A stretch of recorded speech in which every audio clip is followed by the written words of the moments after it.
Hi everyone, today I'm doing a tutorial for a Gerry Griffin card routine. I hope it doesn't run too long, but I want to go over it thoroughly. So for this trick, you're going to be using the 4 aces. Okay, and you can leave them on the top of the deck or out to start, and then you need a little bit of a setup. You're going to have 4 kings. You're going to have to make a double back card with tape. So you're going to put the kings in the deck face up, 1, 2, 3, 4.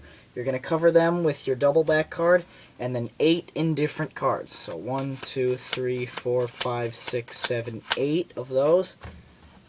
Just bury these.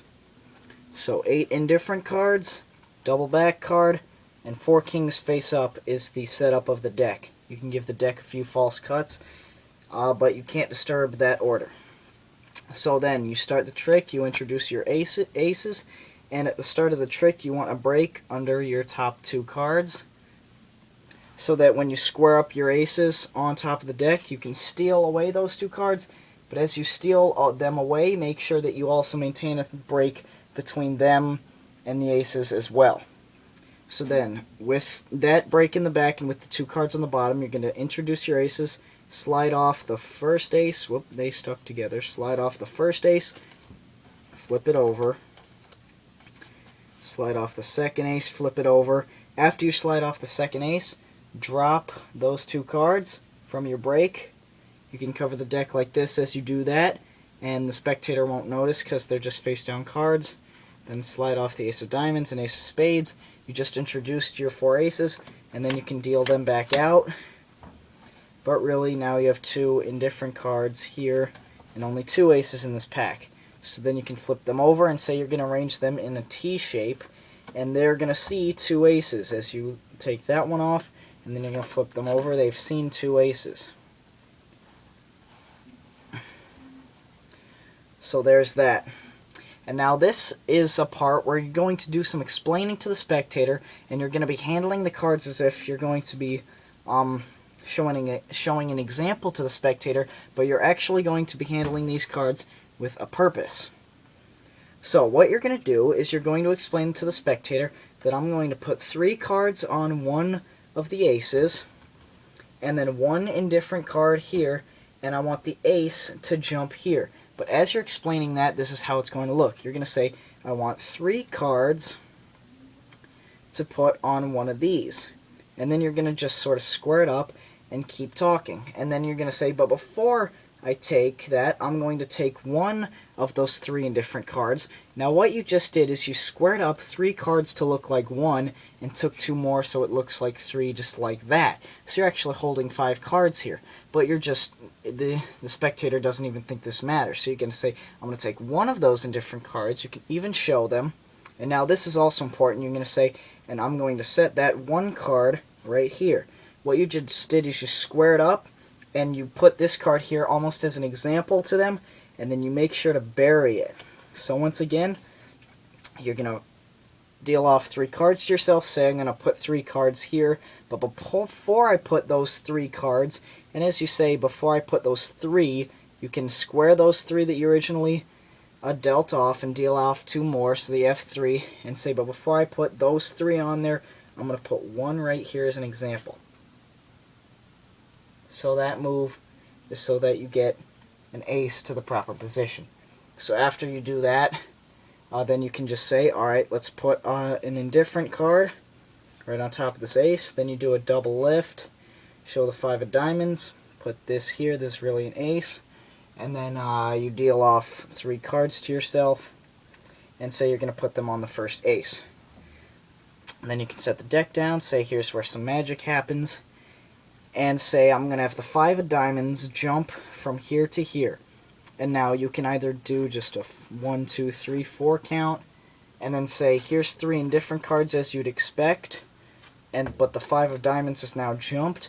Or I've seen it where magicians will do to count the 4 cards, they'll do an Elmsley count, so that when they complete it, the 5 of diamonds is alone in their hand. It just makes it go smoother, but you don't have to do that. So here's 3 indifferent cards as you expect.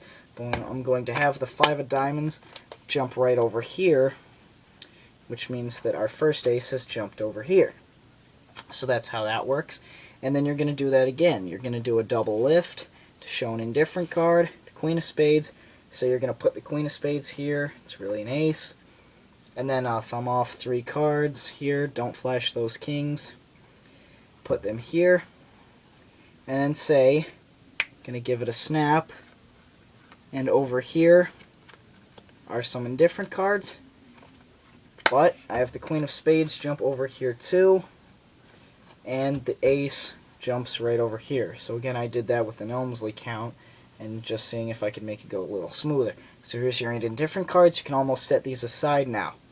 So now you're going to talk to the spectator, and you can actually turn over this last ace, and you're going to say we're going to have to have this last ace try and jump over face up.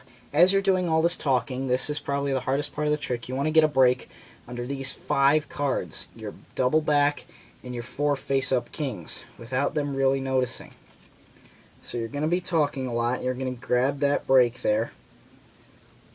And the reason for that is you're going to end up putting these 3 aces back on the deck. Here's our 3 aces, ace of clubs, ace of hearts, ace of spades. And as you close them up, you're going to, put them back on top of the break. And then you're going to hold the deck sort of like this and flip the deck over instead of the cards. So, looks, put the aces on there. Looks a little bit like that. And then they see the backs, and you can deal them off. It all looks completely clean because of the double back card, and they think you just put the 3 aces back down there, but they are 3 kings. Then you say we need to put an indifferent card with them. We'll use the King of Hearts. So then you have your 4 kings here, and then you have your 3 aces under your double back card. So what you want to do is you want to catch a break under that double back card and say we're going to just, to get 3 cards to go with this, we're going to just cut the deck and take 3 cards out of the middle. So you're going to cut the deck, but then the 3 cards you're going to take are going to be the 3 cards right under that break, which are going to be your 3 aces. So we're going to just set these 3 cards over here. So now you're completely set.